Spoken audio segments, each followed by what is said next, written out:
first of all, massive congratulations for Chidiya, that's about to release in theaters. I would like to start off with the director, the captain of the ship, of course.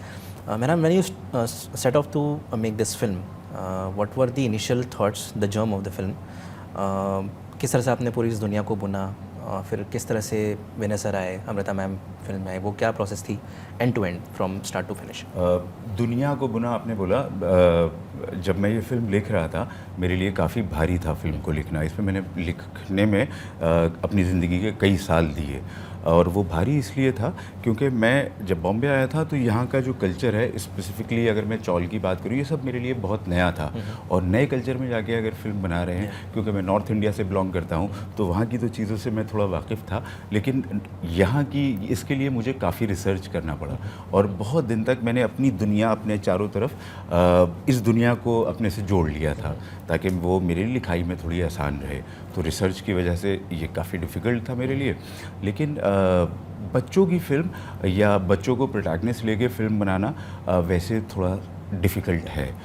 Difficult in terms of कि आपके पास जब विनय पाठक जैसे और अमृता सुभाष जैसे कलाकार होते हैं तो आपको फिर वहाँ कुछ सोचना ही नहीं होता, क्योंकि इतने दो ऐसे एक्टर्स हैं जो हर तरह के इमोशंस को हर तरह से निभा सकते हैं। लेकिन जब बच्चों की बात आती है तो उनके लिए मुझे बहुत बच्चों को ढूंढना भी पड़ा। शायद बॉम्बे में ऐसी कोई भी चौल या ऐसे उस उम्र के बच्चे नहीं होंगे उस वक्त जब मैं ऑडिशन कर रहा था जिन्होंने आके मुझे ऑडिशन नहीं दिया है। तो I audition almost more than 2000 kids for this role.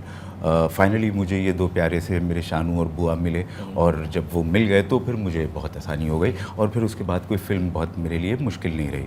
और इसको जब मैं लिख रहा था तो तब तो ये फिल्म की मैं किसी ख्याल से नहीं लिख रहा था, तब तो सिर्फ ये ख्याल था कि एक स्टोरी लिखी जा रही है, हो सकता है ये सुबह तक ना बचे और इसको मैं हो सकता है डस्टबिन दिखा दूं। लेकिन वो स्टोरी रही काफ़ी दिन तक साथ में मेरे। सबसे पहले मेरी ऑडियंस मैंने अपने फादर को सुनाई, उनको अच्छी लगी, उन्होंने जब इसकी तारीफ़ की तो मुझे थोड़ा कॉन्फिडेंस आया, और वो कॉन्फिडेंस इतना आ गया कि मैंने विनय सर को अप्रोच कर लिया, और मैंने विनय सर को एक चुपचाप एक मेल कर दिया कि सर एक सफ़े पे मैंने एक कहानी लिख के सर को भेज दी कि अगर सर को ठीक लगेगी तो हो सकता है रिप्लाई कर दें। इत्तेफाक से सर का रिप्लाई आ गया, और वो मेरी लिए दिन मेरे एक पार्टी, एक जश्न का दिन था कि विनय पाठक ने मेहरान अमरोही का रिप्लाई किया। So it was a big thing for me that time, और इनफैक्ट आज भी। तो जब सर का रिप्लाई आया और सर ने कहा कि मैं आपकी स्क्रिप्ट को और जानना चाहता हूँ कि क्या है ये, तो ऑफ कोर्स मैंने सब शेयर किया। और तो फिर जब विनय सर आ गए तो फिर तो everything was very easy for me, and sir ने बहुत हेल्प की फिल्म बनाने में। क्योंकि जब कोई एक नया लड़का फिल्म बना रहा होता है, मैंने किसी को असिस्ट नहीं किया, मेरी कोई फॉर्मल एजुकेशन भी नहीं फिल्म मेकिंग की कि मैं किसी ऐसे कॉलेज से आया हूँ जहाँ फिल्म मेकिंग पढ़ी हो। लेकिन ऐसे आदमी के ऊपर ट्रस्ट करना शायद और ज़्यादा मुश्किल हो, कि अगर मैं किसी को असिस्ट करता हुआ आता तो शायद थोड़ा आसान होता। बट सर ने ट्रस्ट किया, और वो ट्रस्ट मैं चाहता हूँ कि मैं वो ट्रस्ट कायम रख सकूँ। अब आप लोग बताइएगा जब फिल्म रिलीज़ होगी कि वो ट्रस्ट, मैंने कोशिश की है कि सर का वो जो ट्रस्ट है वो मैं तोड़ूँ ना कभी। और अब फिल्म आने वाली है तो आई अज्यूम के लोगों को भी अच्छी लगेगी। And Amrita ji, what I really love about the motherly characters that you have played is that she is very calculated. जहाँ प्यार उनको एक्सप्रेस करना है वो कैरेक्टर करता है, जहाँ गुस्सा दिखाना है या जहाँ थोड़ा सा उन्हें टफ होना है अपने बच्चों के साथ में, वो भी दिखता है उन कैरेक्टर्स में।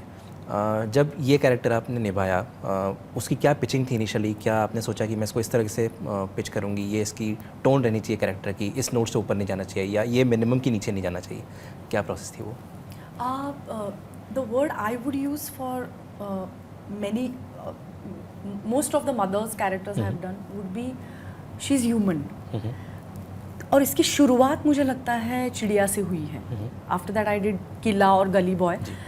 उसमें भी जो माँ है ना, वो एक ह्यूमन बीइंग है। मतलब उसमें वो गुस्सा भी करती है, जैसे आपने कहा मेरी चिड़िया में एंट्री है कि मैं थप्पड़ मारती हूँ शानू को। And that was the most difficult thing for me to do because I'm very scared to hit kids. मतलब मेरे से तो वो झूठ ही हो जाता है, मतलब ऐसे खुद ही घबराती हूँ। तो Adult she has no problem. नहीं, वो भी यार फाइट सीक्वेंस से ही मुझे, और मार खाने से भी पहले ही ऐसे हो जाता है, मतलब मुझे बहुत डर लगता है।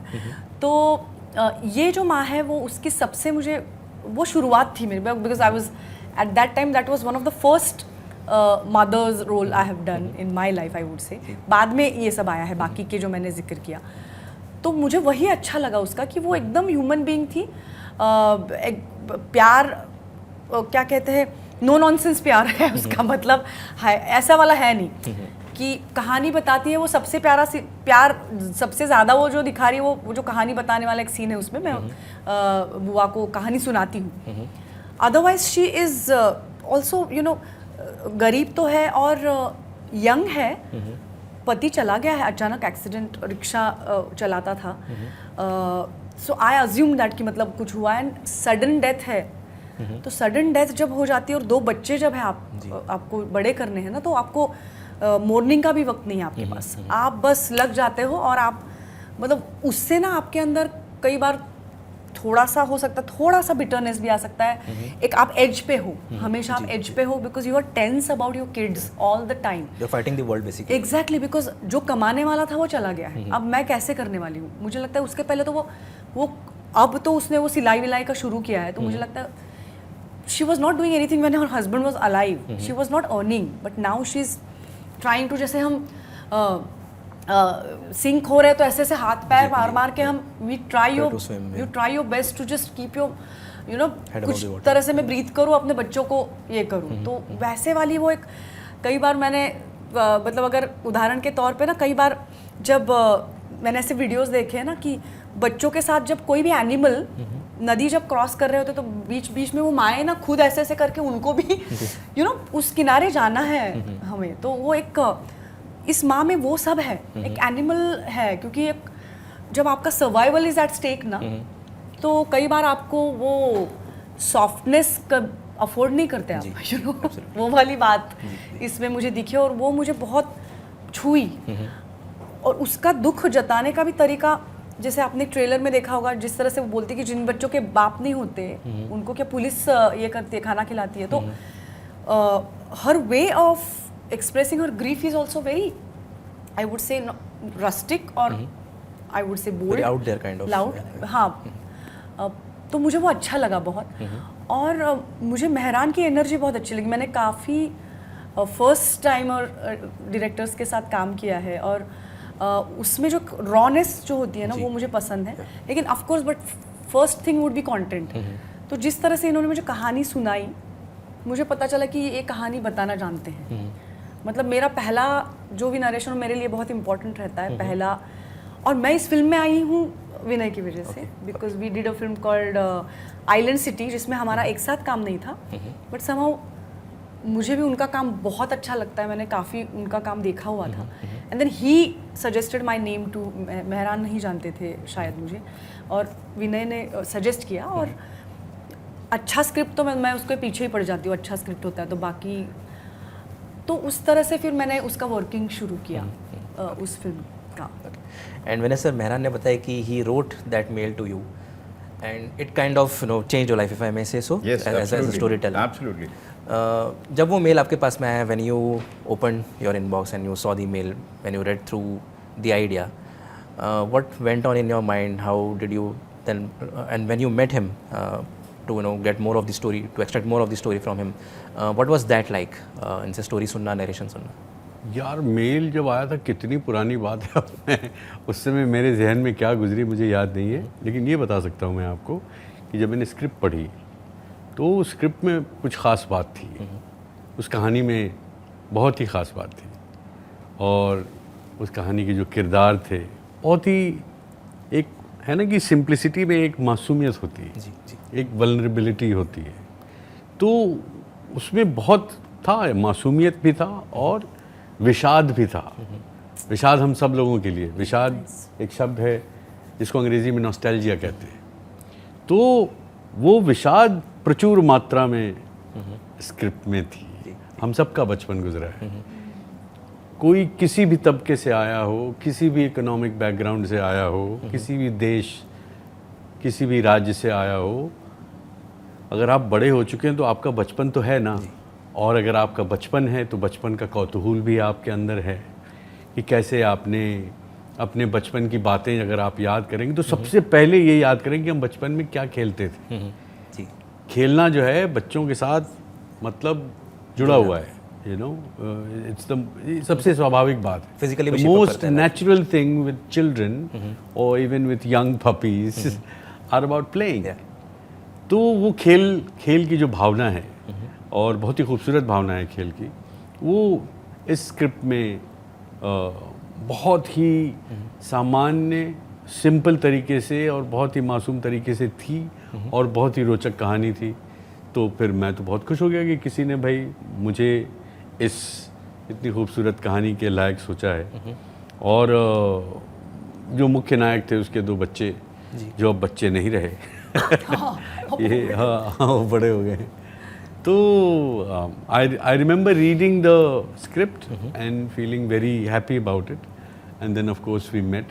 I remember we also had a common friend in Amitabh Verma. Yes, he's a co-screenplay writer. हाँ, तो अमिताभ वर्मा जी जो हैं उनके साथ एक और फिल्म की थी मैंने जिसका नाम है अंतर्द्वंद. जी जी. मैं ऐसी फिल्में करता रहता हूँ. तो अंतर्द्वंद बहुत अच्छी भी- फिल्म है वो. हाँ अंतर्द्वंद भी एक छोटी film. And that film got the national award. हाँ in नेशनल Bihar. अवार्ड उसको मिला था. वो बिहार के एक तबके के कहानी थी, एक तबके की कहानी थी जहाँ पे दूल्हों का अपहरण किया जाता था. भगड़ुआ दूल्हा जिसको कहते हैं. तो वो कहानी उसका पार्श्व थी और ये सच्ची घटनाओं पे आधारित थी वो. तो मैंने अमिताभ वर्मा के साथ वहाँ भी काम किया. उसके भी वो एसोसिएट डायरेक्टर थे और को राइटर थे. हमारे बोर्डिंग स्कूल के सीनियर सुशील राजपाल साहब ने वो फिल्म बनाई थी. तो इस तरह से हम इस फिल्म से जुड़े. Okay. And Mehran, you said कि जब आपने इस कहानी लिखी थी आपने फिल्म के हिसाब से नहीं लिखी थी, सिर्फ एक कहानी के तौर पे लिखी थी. जाहिर सी बात है जब आपने इसको फिल्म में उतारा, स्क्रीन प्ले में उतारा, तो कुछ चेंजेस आए होंगे, विजुअल क्यूज़ कुछ बदले होंगे, लेंसिंग शायद परहैप्स बदल गई होगी लिखने में. कितने रीराइट हुए हैं स्क्रिप्ट के from start to finish when it went on the floors? मैं आज भी कोशिश ये करता हूँ कि अगर मैं कोई भी अभी भी मैं कुछ कहानी लिख रहा हूँ, सो मैं कोशिश ये करता हूँ कि उस जब मैं लिख रहा हूँ तब वो फिल्म सोच के ना लिखूँ. अगर फिल्म सोच के लिखूँगा तो मुझे ऐसा लगता है, सबके अपना प्रोसेस होता है, मुझे ऐसा लगता है अगर मैं फिल्म सोच के लिखूँगा तो मैं उसकी एक सर्टेन तरह की बिगनिंग दूंगा, एक ख़ास तरह का उसका एंड करूँगा. There would be a particular middle point of the film. I don't want to write that way. I just want to write the script. We will see later on. Of course जब वो later on वाली stage है तो बहुत सारे draft करने पड़ते हैं. मैं उसमें एक काम ये भी करता हूँ कि जब भी जिस तरह जो भी मैं सब्जेक्ट पे लिख रहा हूँ अपने आप को उस तरह के सब्जेक्ट से घेरने की कोशिश करता हूँ कि जहन जो है वो उसी डायरेक्शन में सोचने लगे. जैसे चिड़िया जब मैं लिख रहा था मैंने बहुत वर्ल्ड सिनेमा में क्या बच्चों की फिल्म को क्या किस तरह से देखा गया है, किस तरह से इस तरह के सब्जेक्ट्स को ट्रीट किया गया है, बहुत फिल्में देखी. ऑफ कोर्स आप सब हम सब बहुत बड़े फ़ैन हैं. Majid Majidi, Abbas Kiarostami, world wide बहुत सारे ऐसे डायरेक्टर्स हैं जिनकी मैंने फिल्मों को बहुत पसंद करता हूँ. मैंने उससे अपने आप को घेरा. इनफैक्ट बच्चों के लिटरेचर से भी मैं थोड़ा अपने आप को घेरने की कोशिश करता था कि मैं उनकी साइकी को समझ पाऊँ कि उस वक्त मैं क्या या अपने बचपन में जा पाऊँ कि मैं क्या सोचता था, मेरा क्या सवाल होता था, मैं किस तरह से बात करता था. तो उससे मैंने कोशिश की. और ऑफ कोर्स बाई जब ये वो पहले ड्राफ्ट से फिल्म तक I don't know how many drafts, I don't know, I don't even remember, but बहुत सारे ड्राफ्ट्स सर. बहुत स्क्रिप्ट पे वक्त दिया मैंने. I almost wrote it for 2 years. Yes. And Amrita ji and Vinay sir, बहुत कला की दुनिया में आपका कद बहुत ऊंचा है. आप काफ़ी पारंगत कलाकार हैं अपने आप में. बट जब बच्चों के साथ में आपको एक्ट करना है, कि जितनी मेरी समझ है acting is all about how you react to your fellow artist. ये सवाल दोनों के लिए, आप दोनों जवाब दे सकते हैं. बच्चों के साथ में जब काम करते हैं आप, does it keep you really on your toes and does it make you very hyper aware of your surroundings? ये कुछ भी रिएक्ट कर सकता है सामने वाला, सो हमें अपने सारे हथियार बाहर निकाल के रखने चाहिए. इस तरह का कुछ होता है?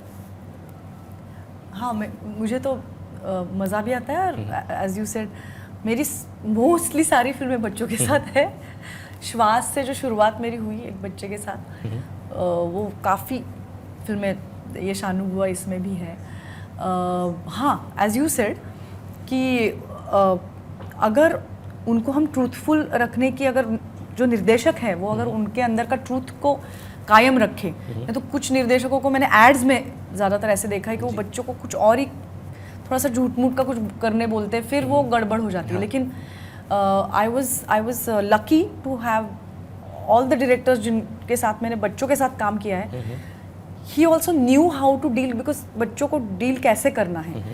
तो if the director knows that, then every child is the best actor in the world, ऐसे मुझे लगता है. बिकॉज एज यू सेड, वो इनोसेंस है, तो वो रिएक्ट सच्चाई से ही करेगा, वो वाली बात. तो शानू एक्चुअली वैसे ही जैसे उसका किरदार था, बड़ा लड़का है, समझदार है, मम्मी को बिना बस ऑब्जर्व करके बहुत सारी चीज़ें समझ रहा है, स्वर ने जो किया वो, तो वो वैसा ही हो गया था उस वक्त, यू नो. तो और बुआ वैसा ही मतलब ऐसा शैतान और यू नो जैसे है ऐसा हैप्पी गो लकी टाइप्स का. तो एज यू सेड, मुझे पहले ऐसे लगता था कि ना कंसंट्रेशन के लिए मुझे बहुत ऐसे शांति वगैरह, लेकिन जैसे मैंने बच्चों के साथ काम करना, मुझे लगा कि यार काफ़ी बच्चों को मैंने ऐसे ऐसे करके कर दें, जब तक ये नहीं मतलब एक्शन के तक ये बोल, और एकदम से वो जैसे घुसेंगे ठप से वो कर देते अपना काम.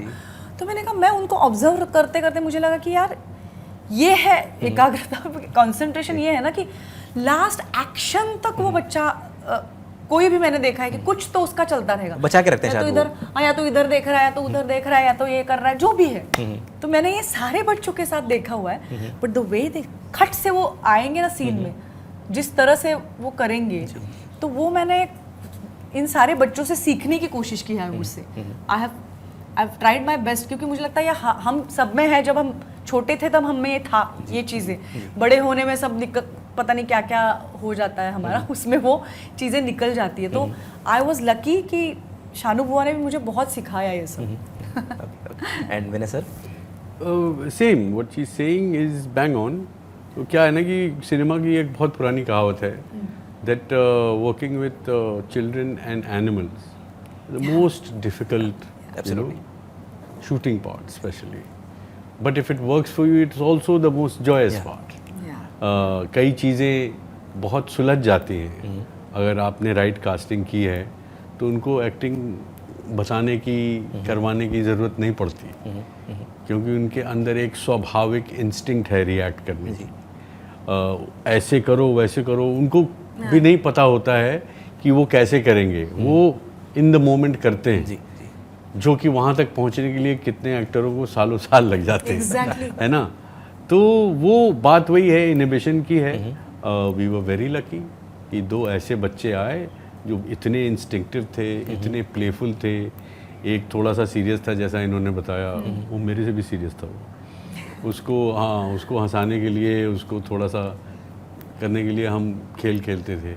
छोटा वाला मेरी तरह था, बहुत ही चंचल था, बहुत ही, और हम दोनों की एक रुचि थी खाने की. तो ये पुणे में शूट करते थे, इनके घर से टिफ़िन आता था, और जैसे ही टिफ़िन आता था हम दो कुत्तों की तरह ऐसे कि कुछ तो छोड़ेंगी टिफ़िन में, छोड़ेंगी तो हम खाएंगे. आप ऐसे दिखा रहे कि मैं आपको देती थी, लेकिन हम ये खड़े थे कि जब ये खा लेंगी तो. ये रिमेम्बर बुआ, जहाँ कोई भी खा रहा हो, मेरी तरह था, कोई भी कुछ भी खा रहा हो, उसको तुरंत भूख लग जाती थी. वो था भी ऐसा बोल है भी कि अरे कोई खा रहा है, बस उसको देखता ही रहता था कि काश मेरी ही तरह जी. मैं भी, कोई खा रहा होता है तो मुझे क्या खा रहे हैं आप. वो एक ललक खाने की भूख. हमारी अम्मा कहती थी कि इसकी आंखों में भूख है. तो हाँ, बुआ और हमारी आंखों में बहुत भूख थी, हम बहुत खाते थे. अच्छा था बच्चों के साथ. एक्चुअली बच्चों ने इस फिल्म को काफ़ी ख़ास बनाया हमारे लिए, बहुत स्पेशल बनाया. मुझे एक जिक्र करना है बुआ का. इनका एक जो गाना है ससुरा, वो वाला, जिसमें विनय वो हारमोनियम बजाते हुए, और उस पे बुआ ने जो डांस किया है वो रिक्रिएट करना भी मतलब नहीं हो सकता. वो वन टेक में निकला था वो. क्या किया उस बंदे ने, बात टेक की नहीं है, हमारे यहाँ कोरियोग्राफर नहीं था कोई. ओके, अपना आप चल रहा है. Song about choreography. टेक मतलब क्या किया यार, मैं उसको देख के दंग रह गई कि ये क्या हो रहा है, पूरा जो हो रहा है. तो ही इज वेरी इंस्टिंक्टिव. आप जाके देखिएगा वो डांस उसका, उस गाने का. जी 100%. एंड मेरा अगला सवाल मेहरान से, क्योंकि आपने कहा कि काफ़ी सारी कहानी एक चौल में बेस्ड है, सेट है वहाँ पे, स्पेस काफ़ी कॉन्स्ट्रिक्टेड रहता है, लॉजिस्टिकली मेरे ख्याल से काफ़ी मुश्किल रहा होगा इवन लॉरी अंदर लाना या सामान वगैरह जो भी प्रोडक्शन का इक्विपमेंट है, लॉजिस्टिकल पॉइंट ऑफ व्यू से इस फिल्म को बनाने में आपने क्या चैलेंजेस फेस किए, अगर आप मुझे बता सकें? अगर मैं ड्यूरिंग द शूट उस प्रोसेस में हाँ थोड़ा मुश्किल था।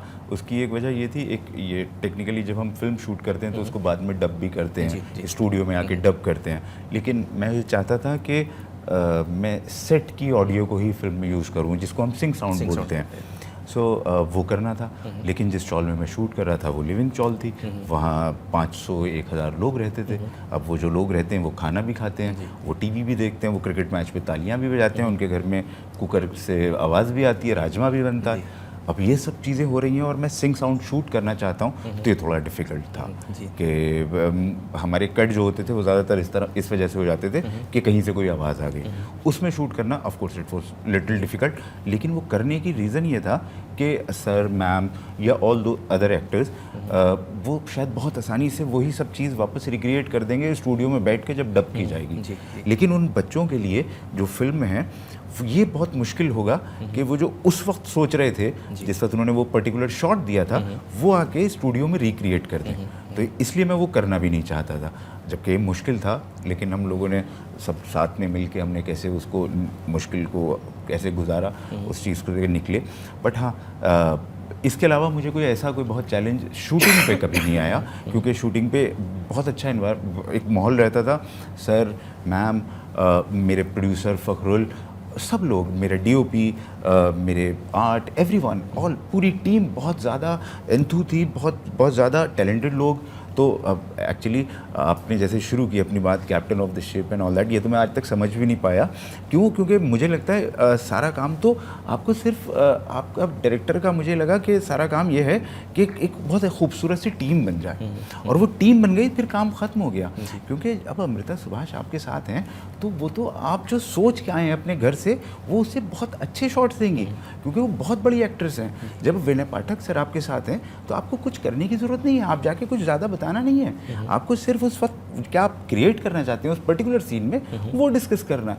And that exactly same goes with my technicians, कि उनको मुझे कभी ये नहीं बताना पड़ता था कि we need to have this kind of shot और वी नीड टू हैव, मुझे उनको सिर्फ माहौल बताना पड़ता था कि हम इस सीन से ये पर्टिकुलर फील चाहते हैं। और जब इतने टैलेंटेड लोग, जैसे सर ने बताया, मेरे को राइटर अमिताभ वर्मा जी, या एक मेरे साथ मेरे को dialogue writer Ganesh Pandit, is a wonderful writer, बहुत सारी उन्होंने फिल्में लिखी हैं, हिचकी, बालक पालक, बहुत अच्छी फिल्में लिखते हैं। ये सारे लोग, मेरे डीओपी, मेरे प्रोडक्शन, एवरीवन, सब लोग, विकास जोशी, बहुत अच्छे लोग थे। तो मुझे कभी ये कैप्टन ऑफ द शिप और कुछ लीड कुछ नहीं, सर वहाँ जाके सिर्फ बता दो विनय सर ऐसा ऐसा कुछ करना है, वो फिर वो सर तो बहुत, ये सब लोग कलाकार हैं बेसिकली, ये लोग वो हैं कैप्टन ऑफ शिप। मैं तो सिर्फ एक जाके कोने में अपने मॉनिटर पे बैठ जाता था और एंजॉय करता था, और मैं इन लोगों के साथ कभी कभी आंसू आ जाते थे, कभी कभी इनकी हंसी में मैं अपनी हंसी मिला देता था।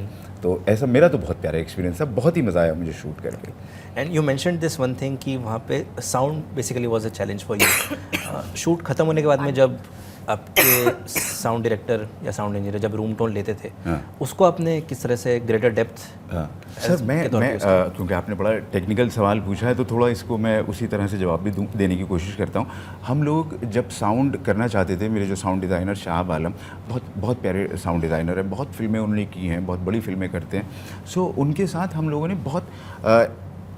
लोगों ने जितनी प्रिपरेशन हो सकती थी वो सेट पे जाने से पहले कर ली थी। तो I used to sit with my DOP, with my sound, with my production, everyone, and हम लोगों को शायद हर सीन के बारे में सब कुछ मालूम था सेट पे जाने से पहले ही। तो मुझे कभी ये नहीं हुआ कि मुझे क्या क्या चीज़ें चाहिए, वो क्योंकि हम ऑलरेडी इतनी तैयारी करके गए थे कि जैसे आपने कहा रूम टोन या और भी बहुत सारी इस तरह की चीज़ें, वो सब हम बहुत तैयारी करके गए थे। तो कभी ये नहीं हुआ कि हमें ये गाइड करना है कि ये शॉट पहले ये लगेगा। वो of course DOP will decide, because all the shots were decided even before going to the set. So for example इस पर्टिकुलर सीन में हमें 10 शॉट लेने हैं, तो इट इज़ ऑन डीओपी के कौन सा वो शॉट पहले लेना चाहता है, it is on sound designer के वो रूम टोन कब लेना चाहता है। ऑफ कोर्स वो क्या करते थे, बड़े अच्छे साउंड डिज़ाइनर हैं, उनकी टेक्निक बड़ी अच्छी थी कि वो जब सेट पे कोई नहीं होता था, जब सब चले आते थे, वो रात में आके भी रिकॉर्ड किया करते थे। सो वो रात में आके वो उसकी चौल का एक सन्नाटा रिकॉर्ड करने आया करते थे, जिसकी वजह से शायद फिल्म में ऐसे हमें कान पे नहीं पता लगता, लेकिन हम उसको एंजॉय करते हैं जब आप फिल्म को Feel देखते होता हैं। Yes, so that was there. तो क्योंकि टीम अच्छी थी, अगेन मैं वापस बार बार इस बात को कह रहा हूँ कि टीम अच्छी थी। और मैं हर किसी को, मेरे को जब जितने भी मेरे साथ ऐसे मीडिया की बातचीत हुई तो मैंने कोशिश यही की कि बात कहने की कि ट्रस्ट योर टीम। आप अपनी टीम के ऊपर ट्रस्ट करें। अगर टीम के ऊपर ट्रस्ट है और टीम चुनने में आप देर लगाइए, उसमें खूब आप अपना जितना आप रिसर्च करना चाहते हैं वो कीजिए, लेकिन जब एक बार टीम बन गई है तो उसको ट्रस्ट करिए। और ट्रस्ट फिर टीम भी आपके ऊपर ट्रस्ट करती है और बहुत अच्छा माहौल हो जाता है, और मुझे लगता है फिर वो फिल्म भी ठीक बनती है। और जैसे मुझे लग रहा है कि मेरी फिल्म शायद ठीक बन गई है, और जब रिलीज़ होगी और आप देखेंगे तो आप बताएंगे कि आपको कैसी लगी। Correct sir.